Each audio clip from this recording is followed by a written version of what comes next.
وعلیکم السلام ورحمت الله. ستا دا سوال دی چې که یو سړی دا ښځې ته طلاق ورکړي، بیا د هغې عدت تېر شوی د 3 میاشتو نه زیاته زمانې شوې ده، او په دغه دوران کې د سړي بیا ښځې ته وایي چې ته په ما باندې طلاق یې، نو دا طلاق کېږي او که نه کېږي؟ دا زوړ طلاق شوی دی او که نه دی؟ نو د دې مسله دا ده که یو سړی ښځې ته دا الفاظ استعمال کړي چې ته په ما باندې طلاق یې، نو بیا داسې مسله ده چې دې ته طلاق رجعي ویلی شي. که چېرته د 3 حیضو کې دننه دا سړی واپس دې ښځې ته رجوع وکړي، مطلب بیا ورسره دا کوروالی وکړي، یا چې کوم دی دې ښځې ته دا ورسره یو ځای اوسېږي، واپس ورته رجوع وکړي، داسې الفاظ استعمال کړي چې هغه د رجوع الفاظ وي، نو دا رجوع واپس ټیک شوه. دغه ښځه چې کوم دی یو طلاق یې ورکړی و، خو دغه چونکې واپس ښځه شوه، نکاح تړلو ته ضرورت نه و. د دې نه بعد که دا 6 میاشتې یا کال بعد طلاق ورکړي، نو دا طلاق بیا واقع کېږي، او که 2 وروسته ورکړل نو دا 3 طلاقه شو، بس ښځه چې کوم دی دا مغلظه شوه. دویم هغه صورت دی چې یو سړی دی هغه ښځې ته دا خبره ونه کړي د طلاق، بلکې ښځې ته دا ووایي چې زما د کوره وځه، او د ده پکې نیت د طلاق وي، یا ورته وایي چې روکه شه، مطلب هغه الفاظ چې هغه طلاق لفظ پکې ونه شي، او نور داسې الفاظ استعمال کړي د پلار کره دې لاړه شه، او زه تا سره چې کوم دی ما مخکې نه رشته ختمه ده، نو دې ته طلاق کنایي ویلی شي. د دې مسله دا ده چې دا طلاق که د ده پکې نیت د طلاق و، طلاق واقع شو، یو طلاق واقع شو، خو دا ده چې د دې نه بعد به دا بیا نکاح تړیاله به دا ښځه کېږي.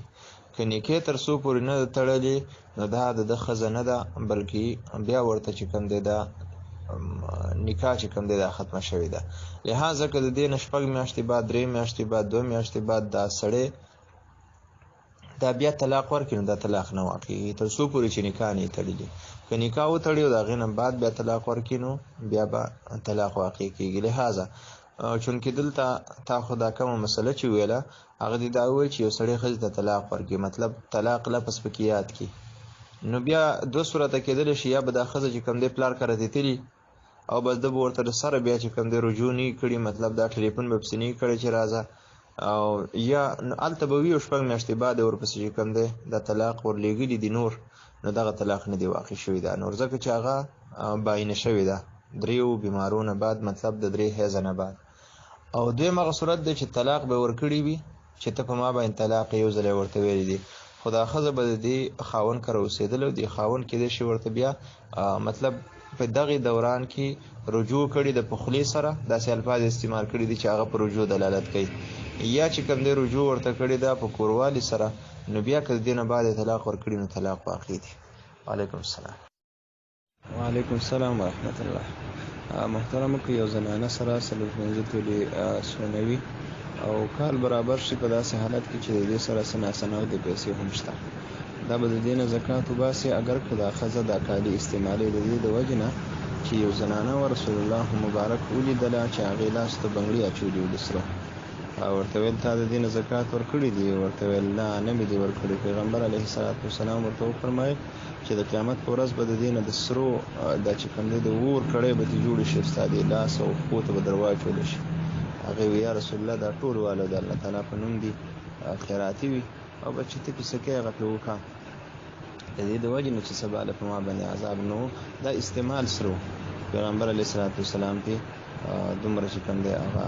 انکار کړی دی، ورته ویل چې عذاب به الله تعالی درکوي. نو معلومه دا ده چې که استعمالوي هم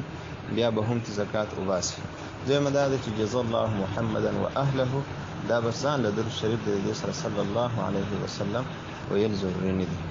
وعلیکم السلام. وعلیکم السلام ورحمت الله. محترمه، د دې شرایطو نه مخکې چې کوم دی ګاګ خبرول پکار دي، دا غالبا دا د موبایلو د دکانونو او د دکاندارانو او د موبایل اصول دي،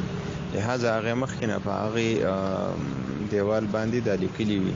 یا چې کوم دی په هغه شیشه باندې لیکلي وي چې که تاسو موږ له واپس دا څیز راوړئ، نو دومره کټوتي به داسې نه چې موږ دا کوو، نو د مخکې نه چې ورته ووایې بیا تې کول پکار دی. بهتره خو دا ده، د ثواب کار دا دی چې تا له کوم څیز راوړه هغه ته خپلې پیسې دا پوره په پوره باندې ورکړي. خو دا ده چې که کټوتي وشي، نو کټوتي کول دا چې مخکې نه خبردار شوی وي نو دا ځان له بیا دا اصل کتاب هغه باندې خرڅ کړه بیا تعالی راوړ ته ورته چې ما خو در باندې خرڅ کړی دی او دا سیده چې اوس زه ذمہوار نه یم ته خرڅې واپس نو دغه مونږ لیکلي دي داسې کار تا نه به زه اوس په نوي بیه باندې واخلم په دومره پیسو در نه اخلم خو لکه په هغه پیسو در نه زه نه واپس کوم بس ما خرڅ کړی دی زه نه شم اخیستی واپس نو که هغه بیا وایي چې نه زه یې واپس خرڅوم بس نو بیا ستا خوښه ده چې دغه کټوتي دې کې که دې نه دې کمه کې نو دا دې کولی شي